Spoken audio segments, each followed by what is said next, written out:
the Prop 8 are what they're looking at. Let's talk about the DOMA case, first of all. This is involving a federal law that refuses federal benefits to same-sex couples.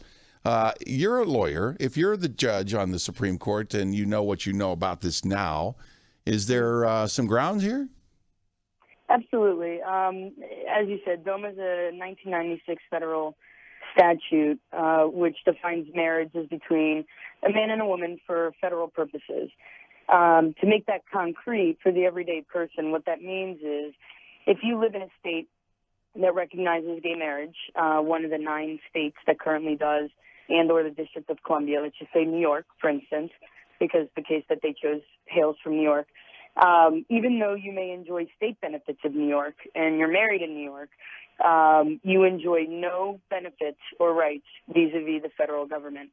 That entails 1,138 federal rights that you, as a same-sex couple, do not enjoy that JT and his wife, who's your neighbor, enjoy. Mm-hmm. And the 2 biggest rights that affect us legally and financially are Social Security survivor benefits and tax exemptions. So the Windsor case, which the Supreme Court chose on Friday to take, is a very powerful personal case. The Supreme Court likes to take cases that are going to have lasting, impressions. Right. So this case, Edie Windsor, the plaintiff, 42 years with her partner. 2007, they get married in Toronto. It was recognized in New York, so they were legally recognized per their state.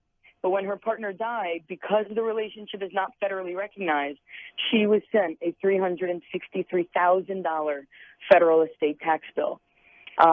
There's a documentary about the why did she receive a tax bill for $360,000 on estate taxes? What happened? So I don't know if you're married. But I am married. I'm married. So any heterosexual couple who's married, you have a 0 tax bill per the federal government. So if you pass away and you leave everything you own to your wife, she's not hit with the tax bill. You have a 0. Oh, I see. So this woman was left by her partner everything in a will, and because she got everything, it was an inheritance tax, so to speak? Exactly. Because they're considered legal strangers to one another. Okay. All right.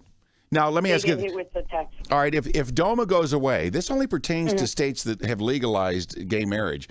For instance, if it goes away, it has no effect on Alabama because we don't recognize gay marriage, and this is really a moot point in states that don't recognize it, correct? Exactly, which is why Friday, you're absolutely right, which is why Friday was monumentous. I mean, I wrote an article, which I published on Friday, predicting what the Supreme Court would do.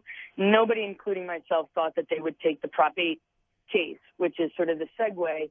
So DOMA, an immediate decision, a final decision in DOMA would have immediate ramifications for same-sex couples in the 9 states where voters or legislatures have legalized gay marriage, but would have no effect anywhere else. Okay, now let's talk about there's 2 cases. That's the DOMA case. Now the Prop 8 case, let's get some clarification on the Prop 8 case and how it's different from how they would look at the DOMA case.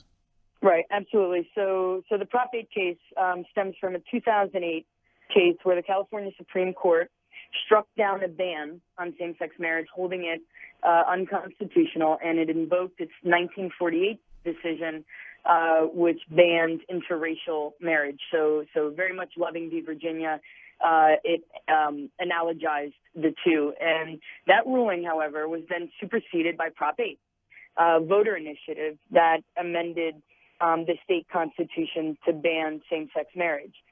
So in 2010, a court who heard the Prop 8 said, no, that's unconstitutional. Marriage is a federal fundamental right. So it went further to the Ninth Circuit.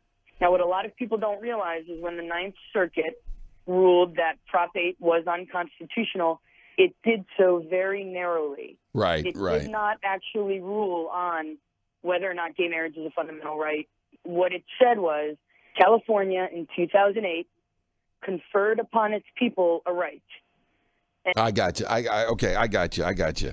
Thank you, Angela, so much. I appreciate you coming on this morning. 646 in News Radio 105.5 WERC. We'll hear more about this and discuss it and take some phone calls this morning as well on gay marriage and where the courts are going to land. It's probably going to come down to justice.